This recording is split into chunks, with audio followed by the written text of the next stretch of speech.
Hey everyone, welcome back to the channel. And to those of you who are new here, thanks so much for stopping by.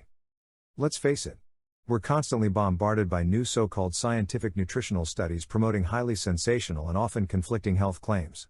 How do we know what to believe and what to dismiss? After all, most of us lack formal training in nutritional science. But the good news is that our lack of formal training does not necessarily preclude us from critically evaluating the health claims of scientific nutritional studies.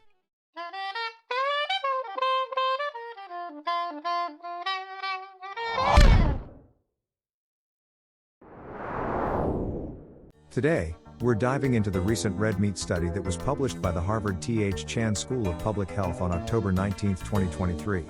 It's been making waves in the health community. In this study, the researchers analyzed health data from 216,695 participants for periods of up to 36 years. During this time, more than 22,000 participants developed type 2 diabetes. The researchers found that consumption of red meat, including processed and unprocessed red meat, was strongly associated with increased risk of type 2 diabetes.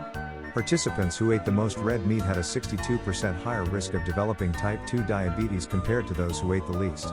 Every additional daily serving of processed red meat was associated with a 46% greater risk of developing type 2 diabetes, and every additional daily serving of unprocessed red meat was associated with a 24% greater risk.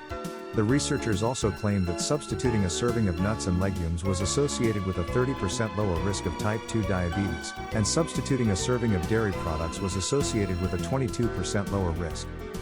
Given our findings and previous work by others, a limit of about one serving per week of red meat would be reasonable for people wishing to optimize their health and well-being, said senior author Walter Willett, professor of epidemiology and nutrition. But are the conclusions as solid as they seem? Spoiler alert, not really. Let's break down the main flaws of this study and why its conclusions should be taken with a grain of salt. First off, let's talk about the methodology. The Harvard study primarily relies on observational data. This means they looked at large populations and their self-reported dietary habits. While observational studies can provide useful insights, they can't prove cause and effect.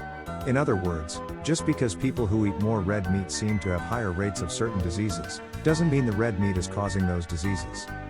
It's also worth noting that the study participants' diets were assessed with food frequency questionnaires every 2 to 4 years. This is where things get tricky because self-reported data is notoriously unreliable.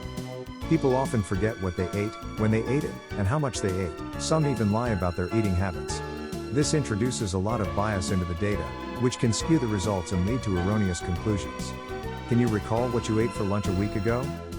Another significant flaw in the study was that no distinction was made between different types of red meat. The study grouped all red meats together, whether it was a lean steak or a processed hot dog. Processed meats are known to have more health risks, but unprocessed meats can be part of a healthy diet. This lack of distinction muddies the results.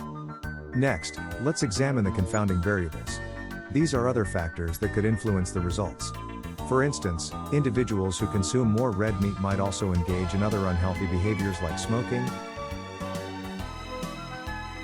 drinking,